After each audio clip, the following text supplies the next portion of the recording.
ऐसे कैसे झाले बंधू, कर्म करोनी म्हणती साधू, अंगा लावून या राख, डोळे झाकून करती पाप. असे तुकाराम महाराज का म्हणले होते? 300-350 वर्षापूर्वी तुकाराम महाराजांनी आपल्याला, आपल्या समाजाला सुधारवण्यासाठी काही गोष्टी आपल्याला सांगून ठेवल्या.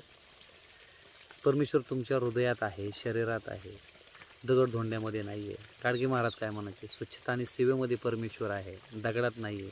सध्याचे काही लोकांचं जर उदाहरण, समाजसुधारकांचं उदाहरण घेतलं तर गोविंद पानसरेसारखे लोक असतील, दाभोळकरसारखे असतील, ह्या लोकांनी समाजाला अंधश्रद्धेपासून लांब ठेवण्यासाठी तर प्रयत्न केले. दाभोळकरांसारखा जर व्यक्ती आयुष्यभर त्यांनी लोकांना विवेक शिकवला, प्रत्येक गोष्टीमागचं विज्ञान शिकवण्याचा प्रयत्न केला, प्रत्येक गोष्टीमग काहीतरी लॉजिक आहे, विज्ञान आहे, कसलाही चमत्कार नसतो, अंधश्रद्धा नसते, त्यामुळं तुम्ही कोणत्याही बंधुभावावर विश्वास ठेवू नका, हे सांगण्यासाठी त्या माणसाने आयुष्य वेचलं. आणि अक्षरशः हे लोकांना सुधारवण्याचं काम हे धर्माच्या आड येणारं काम आहे असं समजून त्यांचा खून करण्यात आला. अजून मारेकरी सापडले नाहीत आणि सगळ्यांना माहिती RSSच्या संदर्भामध्ये असणाऱ्या सनातनी लोकांचा कारभार आहे.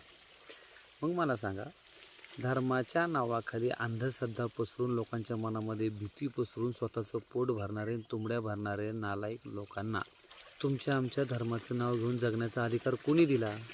तुम्हाला तुमचे काय चाळे करायचे असतील तर तुम्ही तुमच्या पातळीवरती करा, पण त्याला धर्माचं स्वरूप का देता?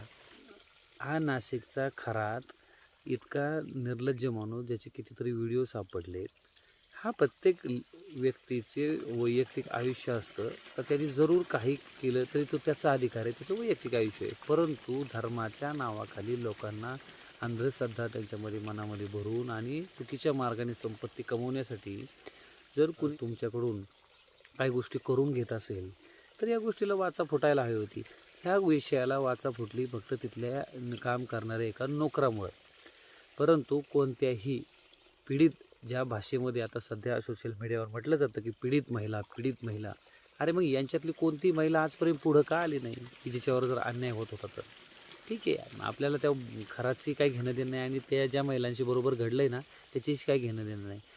संत महात्म्यांनी आपल्याला काय सांगितलं आहे हे जर तुम्ही लक्षात घेत नसाल, आजच्या ह्या काळामध्ये 300 ते 350 वर्षानंतरही तुम्हाला अजूनही विज्ञान इकडच्या तिकडं गेलं आहे, लोक चंद्रावर पोचली, विज्ञानाचा आधार घेऊन तुम्ही जगता, गाड्या घेऊन फिरता, विमानामध्ये फिरता, हवेत उडता.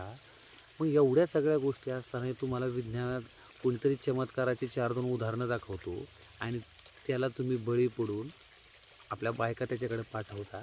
अशा निर्लज्ज माणसांना जगण्याचा हक्क आहे का?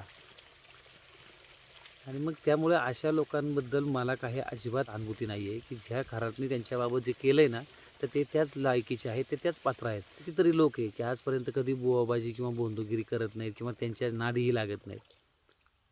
मग ज्या लोकांना त्यांच्या नादी लागायचं आहे, ते स्वतःचं कुटुंब बरबाद करून घ्यायचं आहे, त्याच्यासाठी तुम्ही आम्ही रक्त आटवायचे काय कारण आहे? परंतु आपल्या पुढच्या पिढीला पण हे कळलं पाहिजे की असाही नालायकपणा होऊ शकतो. स्वतःची तुंबड्या भरण्याकरता काही लोक लोकांच्या भावनेचा आणि हिंदू धर्माचा आधार घेतात आणि धर्माच्या नावाखाली अशी बोंदगिरी पसरवत असतात.